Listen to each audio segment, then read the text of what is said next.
Find R if 5 into 4pr equal to 6 into 5pr minus 1. Last ವಿಡಿಯೋನಲ್ಲಿ ನಾನು formula use ಮಾಡಲಾರ್ದೇ ಹೆಂಗೆ ಪರ್ಮಿಟೇಷನ್ನ evaluate ಮಾಡೋದು ಅಂತ ಹೇಳಿದ್ದೆ. ಫಾರ್ ಎಕ್ಸಾಂಪಲ್ 6p2 ಅಂತ ಇದ್ರೆ 6 ಇಂದ ಶುರು ಮಾಡಬೇಕು, ಒಂದೊಂದೇ ವ್ಯಾಲ್ಯೂ ಡಿಕ್ರೀಸ್ ಮಾಡ್ತಾ 2 ಟರ್ಮ್ಸ್ ಬರಿಬೇಕು, ಮೀನ್ಸ್ 6 into 5. ಒಂದು ವೇಳೆ 6p3 ಅಂತ ಇದ್ರೆ 6 ಇಂದ ಶುರು ಮಾಡಬೇಕು, 3 ಟರ್ಮ್ಸ್ ಬರಿಬೇಕು, ಅಂದ್ರೆ ಆರ್ ಪ್ಲೇಸ್ ಅಲ್ಲಿ ಎಷ್ಟಿರುತ್ತಲ್ಲ ಅಷ್ಟು ಟರ್ಮ್ಸ್ ನ ಬರಿಬೇಕು. 6 ಇಂದ ಶುರು ಮಾಡಬೇಕು, ಡಿಕ್ರೀಸ್ ಮಾಡ್ತಾ 3 ಟರ್ಮ್ಸ್ ಬರಿಬೇಕು. 6 into 5 into 4 ನೋಡಿ 3 ಟರ್ಮ್ಸ್ ಬರ್ದಿದ್ದೀವಿ, ಇಲ್ಲಿ 2 ಟರ್ಮ್ಸ್ ಬರ್ದಿದ್ದೀವಿ ಈ ರೀತಿ. ಆದ್ರೆ ಇಲ್ಲಿ ಏನ್ ಕೊಟ್ಟಿದ್ದಾರೆ ಅಂತಂದ್ರೆ 4pr ಅಂತ ಕೊಟ್ಟಿದ್ದಾರೆ, ಇಲ್ಲಿ 5pr minus 1 ಅಂತ ಕೊಟ್ಟಿದ್ದಾರೆ. ಎಷ್ಟು ಟರ್ಮ್ಸ್ ಬರಿಬೇಕು ಅಂತ ನಮಗೆ ಹೇಳೋದೇ ಯಾವುದು ಅಂತಂದ್ರೆ ಇಲ್ಲಿ ಆರ್ ಪ್ಲೇಸ್ ಅಲ್ಲಿ ಇರುವಂತ ನಂಬರ್. ಆದ್ರೆ ಇಲ್ಲಿ ಆರ್ ಅಲ್ಲಿ ಆರ್ ಅನ್ನೋ ವೇರಿಯೇಬಲ್ ಇದೆ ಹೊರತು ಯಾವುದೇ ಒಂದು ಸ್ಪೆಸಿಫಿಕ್ ನಂಬರ್ ಇಲ್ಲ. ಹಾಗಾಗಿ ಈ ರೀತಿ ಒಂದು ಸಿಂಪ್ಲಿಫಿಕೇಶನ್ ಅನ್ನ ಇಲ್ಲಿ ನಾವು ಬಳಸಕ್ಕಾಗಲ್ಲ. ಇಲ್ಲೇನ್ ಮಾಡ್ಬೇಕಾಗುತ್ತೆ ನಾವು ಅಂತಂದ್ರೆ ಫಾರ್ಮುಲಾನೇ ಬಳಸಬೇಕು. ಏನಿದೆ ಫಾರ್ಮುಲಾ ಅಂತಂದ್ರೆ ನಾವು ಆಲ್ರೆಡಿ ಇದನ್ನು ಡಿರೈವ್ ಮಾಡಿದೀವಿ. N P R equal to N factorial divided by N minus R factorial, ಇದು ಫಾರ್ಮುಲಾ. ಸೊ ಇಲ್ಲಿ ಈ ಒಂದು ಆರ್ ವ್ಯಾಲ್ಯೂನ ಫೈಂಡ್ ಮಾಡೋದಕ್ಕೆ ನಾವೇನ್ ಮಾಡ್ತೀವಿ ಅಂತಂದ್ರೆ ಈ ಫಾರ್ಮುಲಾನ ಬಳಸ್ತೀವಿ. That is N P R equal to N factorial divide by N minus R factorial. Solution ಕೊಟ್ಟಿರ್ತಕ್ಕಂಥ ಎಕ್ಸ್ಪ್ರೆಷನ್ ಏನಿದೆ ಅಂತಂದ್ರೆ 5 into equation 5 into 4pr it is equal to 6 into 5pr minus 1. R minus 1 ಅನ್ನೋದು ಇಲ್ಲಿ ಆರ್ ಪ್ಲೇಸ್ ಅಲ್ಲಿ ಇರುವಂತ ಒಂದು term. Okay, ಈಗ formula use ಮಾಡೋಣ. ಈ 5 ಅನ್ನೋದು ಕಾನ್ಸ್ಟೆಂಟ್ ಆಸ್ ಇಟ್ ಇಸ್ ಇರಲಿ. ಇಲ್ಲಿ ಎನ್ ಪಿ ಆರ್, ಎನ್ ಅಂತಂದ್ರೆ 4, ಎನ್ ಪಿ ಆರ್ ಅಂದ್ರೆ 4pr that is nothing but 4 factorial divided by 4 minus R factorial. ನೋಡಿ n factorial divide by N minus R factorial it is equal to 6 into ಇಲ್ಲಿ 5pr minus 1 ಅಂತ ಇದೆ. So n P r, r ಅಂದ್ರೆ r minus 1, n factorial divided by N minus, ಈ minus ಇರೋದ್ರಿಂದ ಇಲ್ಲಿ ಈ bracket ಏನ್ ಬರ್ತದೆ ಅಂತಂದ್ರೆ ಆರ್ ಮೈನಸ್ 1 ಗೆ ಬ್ರಾಕೆಟ್ ಹಾಕ್ತೀವಿ. ಈ ರೀತಿ ಬರಿಬಾರ್ದು, ಮತ್ತೆ ಎನ್ ಮೈನಸ್ ಆರ್ ಈ ರೀತಿ ಬರೆದ್ರೆ ತಪ್ಪಾಗುತ್ತೆ. ಆರ್ ಮೈನಸ್ 1 ಅನ್ನೋ ಕಂಪ್ಲೀಟ್ ಟರ್ಮ್ಗೆ ಏನಾಗಬೇಕು ಅಂದ್ರೆ ಈ ಮೈನಸ್ ಅಪ್ಲೈ ಆಗಬೇಕು. ಹಾಗಾಗಿ ಇಲ್ಲಿ ಒಂದು ಬ್ರಾಕೆಟ್ ಅನ್ನು ಹಾಕ್ಬೇಕು, ಮತ್ತು ಈ ಕಂಪ್ಲೀಟ್ ಟರ್ಮ್ಗೆ ಫ್ಯಾಕ್ಟೋರಿಯಲ್ ಅಪ್ಲೈ ಆಗಬೇಕು. ಹಾಗಾಗಿ ಈ ಸ್ಕ್ವೇರ್ ಬ್ರಾಕೆಟ್ ನ ಹಾಕ್ತಿದ್ದೀನಿ.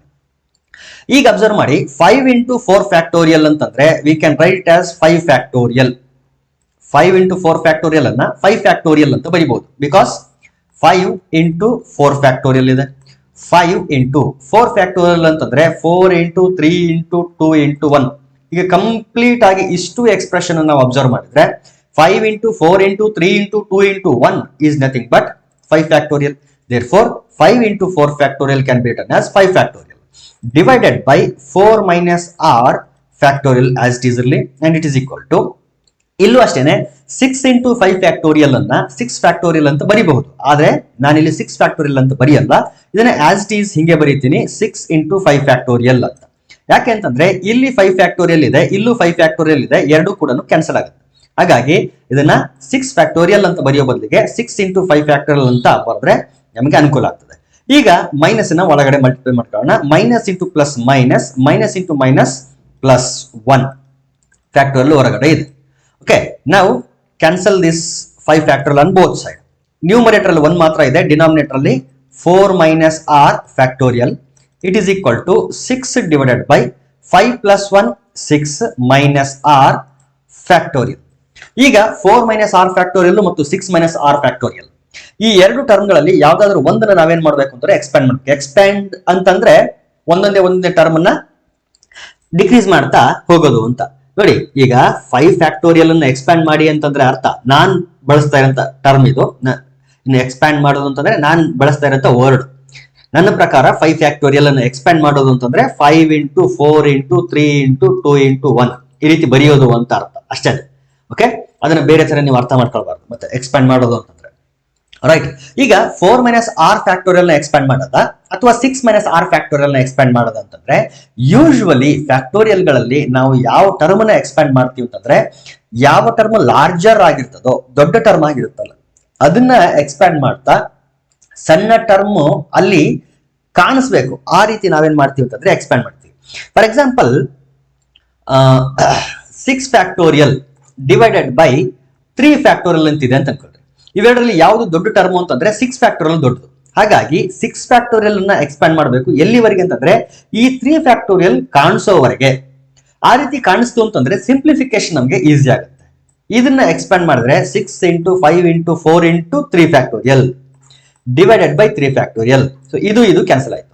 ಈ ರೀತಿ ನಾವೇನ್ ಮಾಡ್ತೀವಿ ಅಂತಂದ್ರೆ ಫ್ಯಾಕ್ಟೋರಿಯಲ್ ಗಳಲ್ಲಿ ಈ ದೊಡ್ಡ ಟರ್ಮ್ ಅನ್ನ ಎಕ್ಸ್ಪ್ಯಾಂಡ್ ಮಾಡ್ತೀವಿ ಸಣ್ಣ ಟರ್ಮ್ ಬರೋವರೆಗೆ. ಹಾಗಾದ್ರೆ 4 - 6 ಮತ್ತು 6 - 6 ಇವುಗಳಲ್ಲಿ ದೊಡ್ಡ ಟರ್ಮ್ ಯಾವುದು ಅಂತಂದ್ರೆ 6 - 6. ಹೆಂಗದು ಅಂತಂದ್ರೆ 4 ಇಂದನೂ 6ನೇ ಸಬ್ಟ್ರಾಕ್ಟ್ ಮಾಡಿದ್ವಿ, 6 ಇಂದನೂ 6ನೇ ಸಬ್ಟ್ರಾಕ್ಟ್ ಮಾಡಿದ್ವಿ. ಆದ್ರೆ ಯಾವುದು ಜಾಸ್ತಿ ಉಳಿಯುತ್ತೆ ಅಂತಂದ್ರೆ 6 - 6 ಜಾಸ್ತಿ ಉಳಿಯುತ್ತದೆ. ಇನ್ನು ಗೊತ್ತಾಗ್ಲಿಲ್ಲ ಅಂತಂದ್ರೆ 6 ಪ್ಲೇಸ್ ಅಲ್ಲಿ ಯಾವ್ದಾದ್ರು ಒಂದು ಸ್ಪೆಸಿಫಿಕ್ ವ್ಯಾಲ್ಯೂ ಹಾಕಿ. 4 - 2 6 - 2 4 - 2 ಅಂದ್ರೆ 2, 6 - 2 ಅಂತಂದ್ರೆ 4. ಸೊ ಯಾವುದು ದೊಡ್ಡ ಕ್ವಾಂಟಿಟಿ ಇಲ್ಲಿ 6 - 6 ಅನ್ನೋದು ಒಂದು ದೊಡ್ಡ ಕ್ವಾಂಟಿಟಿ. ಹಾಗಾಗಿ ನಾವು ಯಾವ್ದನ್ನು ಡಿಕ್ರೀಸ್ ಮಾಡಬೇಕು, 6 - 6 ಅನ್ನ ಡಿಕ್ರೀಸ್ ಮಾಡ್ತಾ 4 - 6 ಫ್ಯಾಕ್ಟೋರಿಯಲ್ ಬರೋವರೆಗೆ ಅದನ್ನ ಕಂಟಿನ್ಯೂ ಮಾಡಬೇಕು. Okay, right. Okay, 1 divided by 4 minus r factorial, it is equal to 6 divided by first term 6 minus r, ಒಂದು ಕಡಿಮೆ ಮಾಡಿದ್ರೆ 5 minus r ಆಗುತ್ತೆ, ಮತ್ತೊಂದು ಕಡಿಮೆ ಮಾಡಿದ್ರೆ 4 minus r ಫ್ಯಾಕ್ಟೋರಿಯಲ್ ಆಗುತ್ತೆ.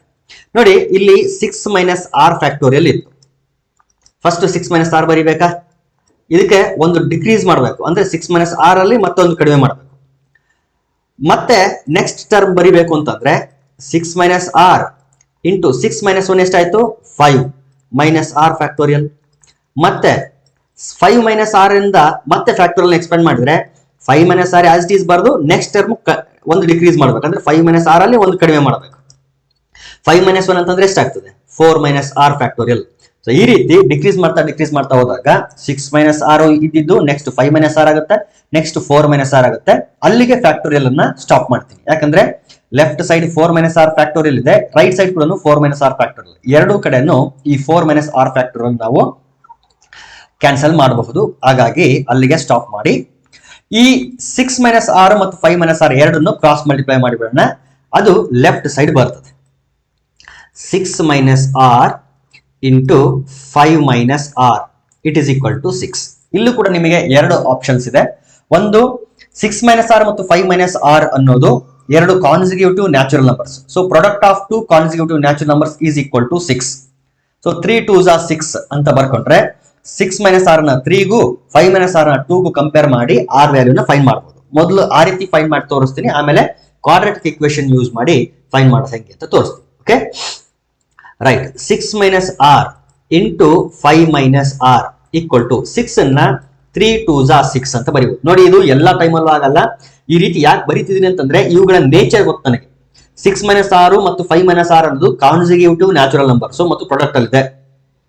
ಆಮೇಲೆ 6 minus r ದೊಡ್ಡ ನಂಬರ್, 5 minus r ಸಣ್ಣ ನಂಬರ್. ಹಾಗಾಗಿ ಇದನ್ನ 3 ಗೆ ಕಂಪೇರ್ ಮಾಡ್ತೀನಿ, 5 minus r ನ 2 ಗೆ ಕಂಪೇರ್ ಮಾಡ್ತೀನಿ. therefore 6 minus r will be equal to 3 and 5 minus r will be equal to 2. ಈಗ 3 ಈ ಕಡೆ ತಗೊಳ್ಳಿ, r ಈ ಕಡೆ ತಗೊಳ್ಳಿ. 6 minus 3 equal to r, therefore r will be equal to 3. ಇಲ್ಲೂ ಅಷ್ಟೇನೆ 5 minus 2 equal to r ಆದ್ರೆ r equal to 3. therefore the value of r is 3. Answer ಸಿಕ್ಕಿದೆ ಒಂದು ಮೆಥಡ್ ಇಂದ.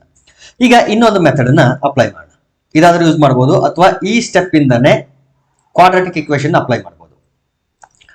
ಅದು ಹೆಂಗಂದ್ರೆ 6 into 5 it is 30, minus 6 into r is 6r, minus 5 into r is minus 5r, minus into minus plus r into r is r square.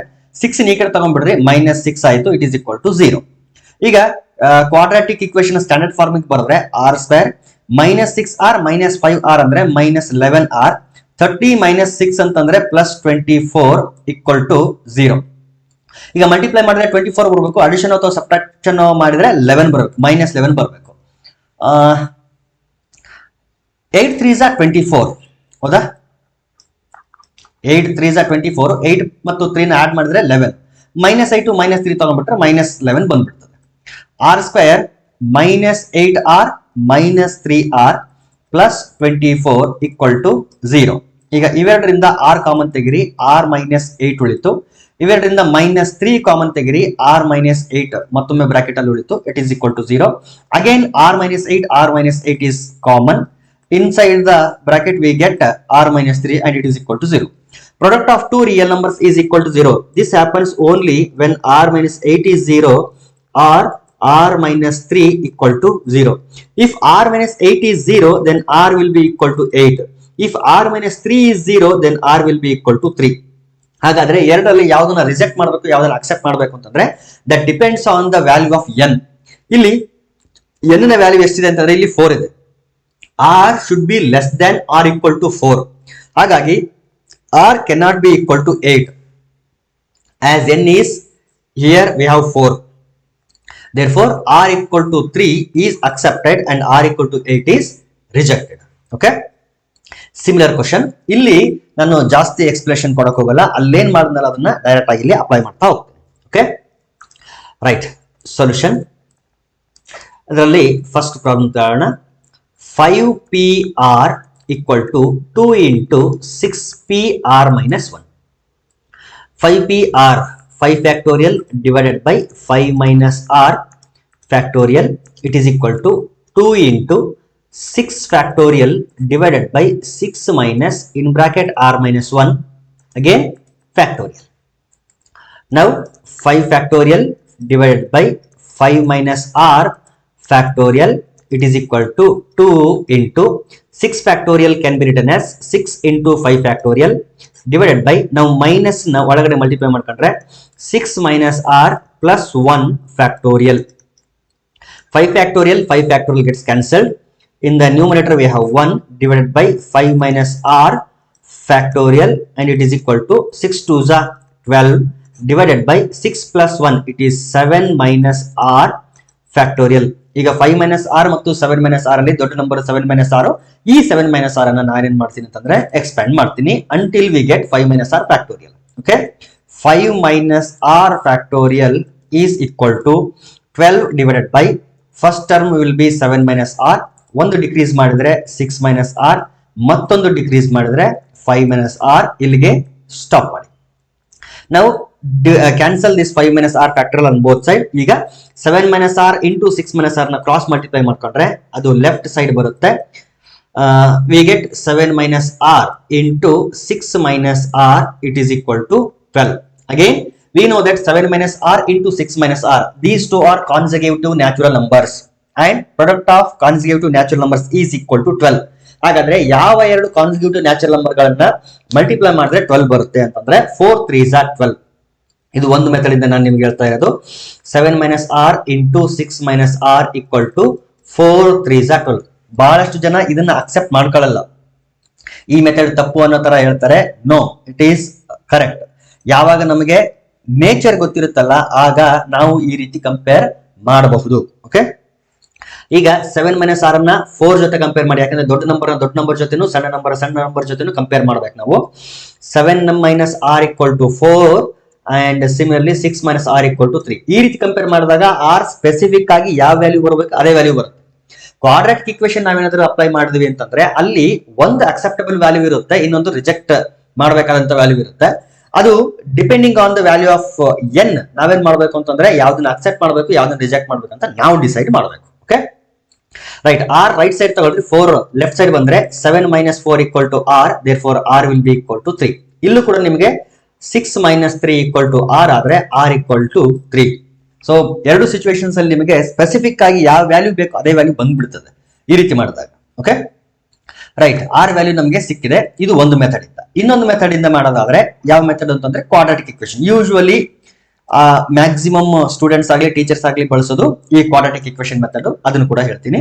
7 6 42 minus 7r minus 6r plus r square 12 ಈ ಕಡೆ ತಗೊಳ್ರಿ minus 12 equal to 0. ನಾವು quadratic equation standard ಫಾರ್ಮಿಗೆ ಬರ್ಕೊಂಡ್ರೆ r square minus 7r minus 6r means 13r.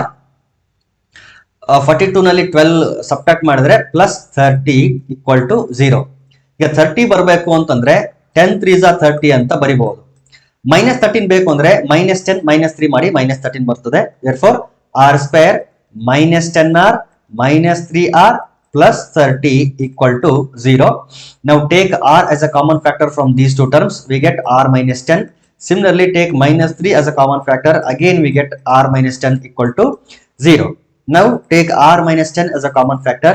One term will be r minus 10 and another term will be r minus 3.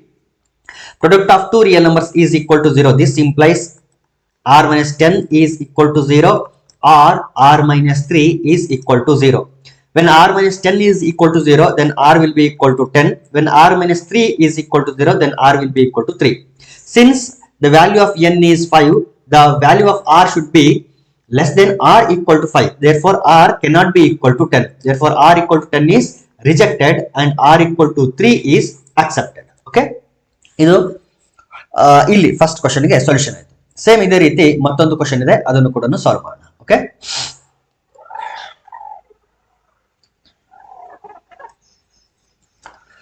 take the next question.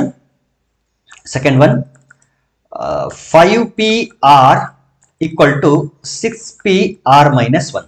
Comparatively ಅದಕ್ಕಿಂತ ಸ್ವಲ್ಪ easy ಇದೆ ಅಂತ ಅನಿಸುತ್ತೆ. 5 factorial divided by 5 minus r factorial it is equal to 6 factorial divided by 6 minus ಒಳಗಡೆ multiply ಮಾಡ್ಕೊಂಡ್ ಬರ್ದ್ಬಿಟ್ರೆ 6 minus r plus 1 factorial. ನಾವು 5 factorial divided by 5 minus r factorial it is equal to 6 factorial na 6 into 5 factorial ಅಂತ ಬರೀತೀನಿ divided by 6 plus 1 is 7 minus r factorial ಆಗುತ್ತೆ. 7 minus r ಮತ್ತೆ decrease ಮಾಡಿಬಿಡ್ತೀನಿ ನಾನು. 7 minus r 6 minus r 5 minus r factorial. 5 factorial 5 factorial 5 minus r factorial 5 minus r factorial cancel ಆಯ್ತು. ಈಗ ಎರಡನ್ನು left side ತಗೊಂಡ್ರೆ 7 minus r into 6 minus r equal to 6. Same explanation, product of consecutive natural numbers equal to 6 ಇದೆ. Therefore, 7 minus r into 6 minus r equal to 6 in product of two consecutive natural numbers ಆಗಿ ಬರಿಬೇಕು.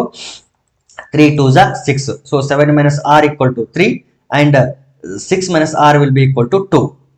Compare ಮಾಡಿ ಬರೆದ್ರೆ 7 minus r will be equal to 3 and 6 minus r will be equal to 2. r ಈ ಕಡೆ ಬಂದು 3 ಈ ಕಡೆ ಬಂದ್ರೆ 7 minus 3 equal to r ಆಗುತ್ತೆ. Therefore, r will be equal to 4. ಅದೇ ರೀತಿ 2 ಈ ಕಡೆ ಬಂದು r ಈ ಕಡೆ ತಗೊಂಡ್ರೆ 6 minus 2 equal to r. Therefore, r will be equal to 4. ಇದು ಒಂದು ಮೆಥಡ್ ಆಯಿತು. ಇನ್ನೊಂದು ಮೆಥಡ್ ಅಂದ್ರೆ ಕ್ವಾಡ್ರಾಟಿಕ್ ಇಕ್ವೇಶನ್ ಮೆಥಡ್ ಅಲ್ಲಿ ಇದನ್ನು ಸಾಲ್ವ್ ಮಾಡೋಣ. ಓಕೆ, ಈಗ 7 6 42 minus 7r minus 6r plus r square minus 6 equal to 0. 6 ಈ ಕಡೆ ತಗೊಂಡಿದ್ದೀನಿ. ಈಗ r square minus 7r minus 6r means minus 13r. 42 minus 6 ಅಂದ್ರೆ 26 ಅಲ್ಲ ಸಾರಿ 36 plus 36 equal to 0.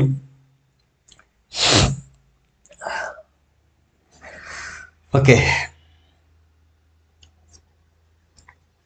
ಮೈನಸ್ 13 ಬರಬೇಕು, ಮಲ್ಟಿಪ್ಲೈ ಮಾಡಿದ್ರೆ 36 ಬರಬೇಕು. 9 4s are 36, minus 9 minus 4 minus 13 ಆಗುತ್ತೆ. So r square minus 9r minus 4r plus 36 equal to 0. Take r as a common factor, r minus 9. Take minus 4 as a common factor, again r minus 9, it is equal to 0. Take r minus 9 as a common factor, therefore we get r minus 4 and it is equal to 0. So r minus 9 is 0 or r minus 4 is 0. Therefore, r will be equal to 9 or r will be equal to 4. Since the value of n is 5, r should be less than or equal to 5. Therefore, r equal to 9 is rejected and r equal to 4 is accepted. Okay. This is how we will find the value of r. Last video ನಲ್ಲಿ n value find ಮಾಡೋದು ನೋಡಿದ್ವಿ. ಈ ವಿಡಿಯೋನಲ್ಲಿ ಈಗ r ವ್ಯಾಲ್ಯೂನ find ಮಾಡೋದನ್ನ discuss ಮಾಡಿದ್ವಿ. Okay.